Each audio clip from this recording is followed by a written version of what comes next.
Nah, bahasan kita yang sekarang ini adalah mengenai teori kuantitas uang ya, lanjutan dari video yang part 1 tadi mengenai uang dan inflasi. Maka materi atau yang berikutnya adalah teori kuantitas uang. Teori kuantitas uang ini sebenarnya muncul itu awalnya adalah dari David Hume ya. David Hume ini bisa kita tahu dia itu adalah gurunya dari Adam Smith ya. Biasanya dulu itu Adam Smith berguru pada David Hume, kemudian David Hume meninggal tahun 1776, kemudian dilanjutkan sama yang namanya Adam Smith. Teori di sini itu nanti menimbulkan yang namanya fungsinya ya. Fungsinya itu ada MVPT. Kalau sekarang itu ada lagi di sini yang ditekankan, maka di merah cetak merah itu adalah transaksi ya. Karena transaksi itu nanti sebenarnya sih masih bisa digunakan, tapi kalau dalam ekonomi makro transaksi setiap orang itu kan akan susah ya kita melihatnya gitu ya. Maka dari itu transaksi tadi akhirnya diganti dari transaksi tadi karena kesulitan mengukurnya, apalagi kalau di ekonomi makro tidak hanya satu atau dua orang tapi dalam sebuah negara. Maka dari itu transaksi tadi diganti menjadi output total dari perekonomian gitu. Karena transaksi dan output itu nanti pasti akan sangat berkaitan ya kan. Ketika jumlah total dalam perekonomiannya semakin banyak, dalam arti adalah setiap produksi yang dihasilkan, output yang dihasilkan tadi itu pasti akan terjadi yang namanya transaksi, ada jual dan beli gitu tadi ya transaksinya. Transaksi dilihat dari output seperti itu. Nah, ya ini ya berubah jadi ini. Jadi MVPY yaitu output, bisa disebut sebagai pendapatan nasional atau bisa juga nanti dilihat sebagai expenditure. Sebagai GDP itu juga sebagai agregat expenditure itu juga bisa dilihat. Kan ada tulisannya GDP sama dengan Y gitu kan. Seperti itu, atau AE sama dengan Y, pendapatan nasional sama dengan agregat expenditure, pendapatan sama dengan pengeluaran. Seperti yang dibahas kemarin, salah satu pendekatan untuk menghitung yang namanya pendapatan nasional. Maka dari itu sekarang untuk melihat mengenai perputaran atau mengenai permintaan uang atau teori kuantitas uang nanti dilihat dari uangnya M-nya dikali dengan perputarannya. Velocity di sini perputaran pendapatan uang ya, perputaran pendapatan uang, bukan perputaran uang transaksi. Kalau MVPT tadi V-nya itu disebut sebagai perputaran uang transaksi, tapi kalau di sini itu nanti disebut sebagai perputaran pendapatan uang, karena ini nanti akan melihat seberapa banyak sih uang nanti masuk ke dalam pendapatan seseorang dalam periode tertentu gitu ya. Dan ini adalah MVPY ini adalah rumus atau persamaan kuantitas yang kita pakai sampai dengan saat ini. Lalu fungsi permintaan uang dan persamaan kuantitas ini macam-macam sih, banyak nanti ya. Ini nanti akan menunjukkan mengenai keseimbangan uang real, kemudian nanti di fungsi permintaan uang itu sendiri akan terlihat itu ya, M itu uang, P itu permintaan, D itu itu price, jadi M per P, D itu demand. Jadi itu nanti adalah mengenai fungsi permintaan uang ya. Fungsi permintaan uangnya M per P, D sama dengan KY, dan K itu di konstantanya seperti itu. Mungkin bisa agak lebih cepat aja ya. Dan fungsi permintaan uang ini nanti di sini nanti seperti permintaan barang tertentu gitu ya. Barang di sini maksudnya adalah kenyamanan menahan keseimbangan uang real, di mana pendapatan lebih tinggi mendorong permintaan lebih besar akan keseimbangan uang real. Tadi seperti itulah ya.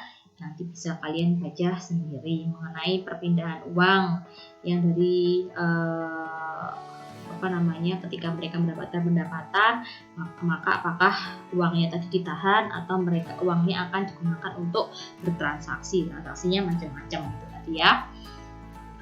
Lalu ada asumsi perputaran konstan. Nah, ini sih masih berhubungan juga dengan teori kuantitas uang. Mengenai asumsi ini sebenarnya adalah pendekatan terhadap sebuah realitas saja ya. Perputaran itu nanti akan berubah kalau fungsi permintaan uangnya juga berubah. Misalkan ATM, nih kalau ada ATM, dulu ada ATM, orang-orang bisa mengurangi penggunaan jumlah uang yang dipegangnya karena merasa bahwa saya pegang uangnya butuhnya untuk apa aja sih, akhirnya kan uangnya disimpan di ATM, kita nggak perlu memegang banyak uang karena kita tahu yang kita butuhkan uang itu nanti seberapa, atau atau mungkin karena tadi bisa mengukur, otomatis jumlah uangnya yang nanti akan berputar itu nanti juga akan bisa ditekan seperti itu. Jadi masih seperti itu sih. Kemudian kita bahas berikutnya adalah mengenai uang, harga, dan inflasi. Nah, ini sih sebenarnya sudah agak dibahas waktu faktor-faktor produksi dan fungsi produksi di yang kemarin, di pertemuan yang kemarin ya, di faktor-faktor produksi itu apa saja. Kemudian fungsi produksi yang punyanya Kop 12 juga ada kemarin. Terus jumlah uang beredar menentukan nilai output nominal. Ya, jelas sekali ini kalau uang beredar nanti bisa menentukan nilai output nominal. Kemudian tingkat harga juga akan mempengaruhi rasio nilai output nominal terhadap tingkat output itu sendiri. Jadi ada PY, pasti akan sangat berhubungan ini ya, yang namanya harga dengan output itu pasti akan sangat berhubungan. Kalau harganya naik, nanti outputnya seperti apa, ini nanti akan juga dibahas dalam kurva permintaan agregat maupun kurva penawaran agregat yang isinya sumbunya adalah P dan J tadi. Nah, ini nanti bahwa output itu ya, output adalah tetap karena ia tergantung pada pertumbuhan faktor produksi, kemajuan teknologi, sehingga perputarannya adalah konstan. Teori kuantitas uang menyatakan bahwa bank sentral yang mengontrol uang beredar memiliki kendali tertinggi terhadap inflasi. Kalau nanti bank sentralnya mengedarkan atau menjaga jumlah uang yang beredarnya stabil, maka ya harga sama inflasinya akan stabil. Tapi kalau bank sentralnya akan meningkatkan jumlah uang yang beredar, pasti harga itu nanti akan meningkat dengan cepat seperti itu. Itu nanti bisa menjadi contoh di beberapa negara ya. Kalau negara seperti Turki itu nanti cenderung tinggi karena apa ya? Tadi karena memang ketika mereka menambah jumlah uang yang beredarnya di Turki, otomatis ya pasti akan tinggi itunya, jumlah inflasinya nanti juga akan berpengaruh. Kalau Singapura biasanya karena permintaan uangnya rendah ya, jumlah uang yang beredar rendah ya biasanya bisa menekan yang namanya inflasi. Terus kemudian ada seigniorage gitu. Ada seigniorage ya. Seigniorage ini adalah penerimaan yang ditingkatkan melalui pencetakan uang. Biasanya sih memang karena untuk memenuhi kebutuhannya dari pemerintah itu sendiri ya, karena pemerintah itu kan perlu membangun jalan raya, membangun infrastruktur, terus ngasih santunan kayak BLT itu, bansos itu, kemudian gaji pegawainya dan macam-macam. Terus ini sebenarnya bisa ditingkatkan melalui pajak ya, pajak perseorangan juga bisa melalui pajak pendapatan. Tapi pemerintah juga bisa sih menjual obligasinya seperti yang di operasi pasar terbuka tadi ya.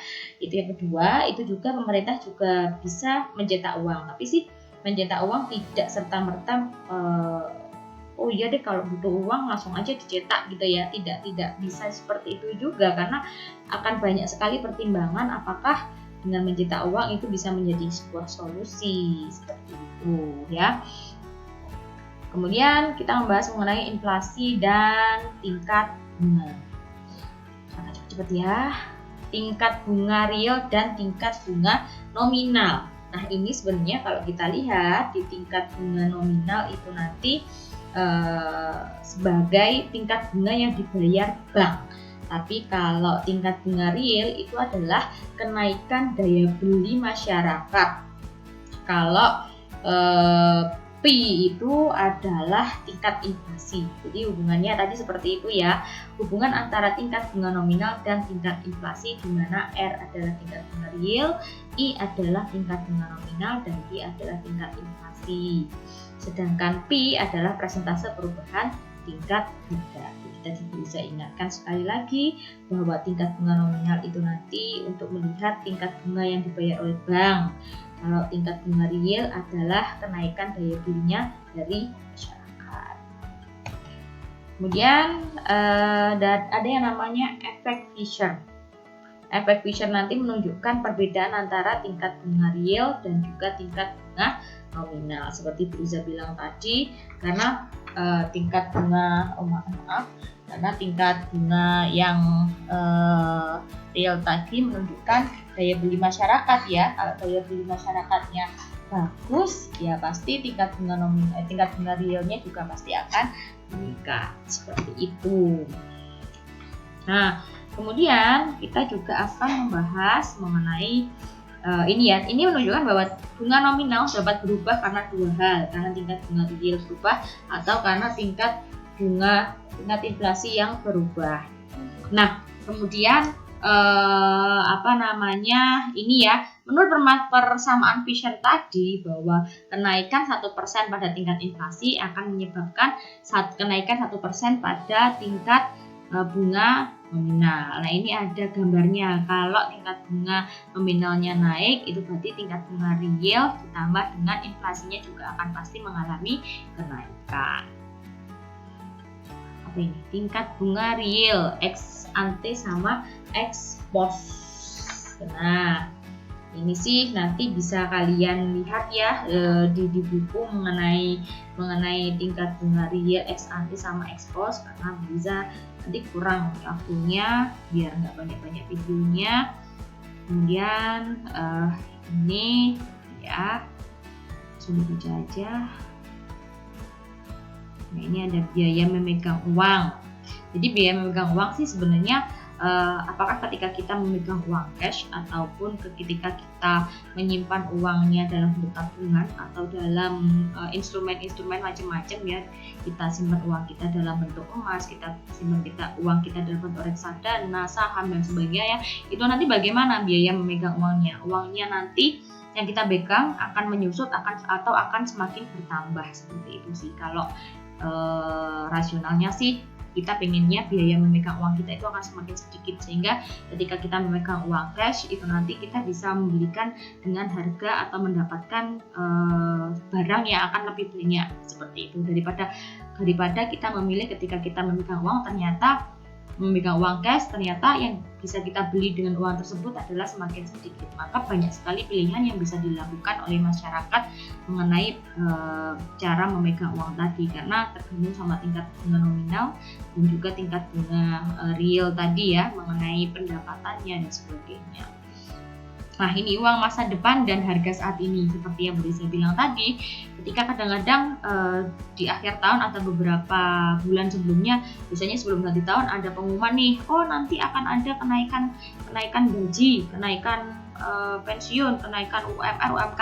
Nah, sebelum itu terjadi, biasanya itu nanti sesudahnya itu nanti sudah langsung dinaikkan harga-harga. Jadi ketika uangnya gajinya naik, ya kita nggak punya nggak ngefek gitu, karena memang antara uang terus harga sama efek Fisher atau inflasi tadi nggak bisa melihat bahwa ternyata memegang uang itu nggak ada bedanya. Sekarang ini kita pegang uang gajinya naik tapi harga-harga juga naik, jadi kita nggak bisa merasakan gitu ya. Ini ada biaya inflasi yang diharapkan, kemudian nanti ada yang biaya inflasi yang tidak diharapkan. Jadi mungkin bisa kalian baca sendiri ya, bisa, mohon maaf. Nah, ini hiperinflasi. Kalau dulu itu ya, ada di Zimbabwe itu ya, harganya sampai banyak sekali. Dikotomi klasik. Nah, ini konsep. Mungkin itu dulu yang Bu Riza sampaikan. Nanti kalau ada yang tidak paham bisa ditanyakan. Terima kasih. Wassalamualaikum warahmatullahi wabarakatuh.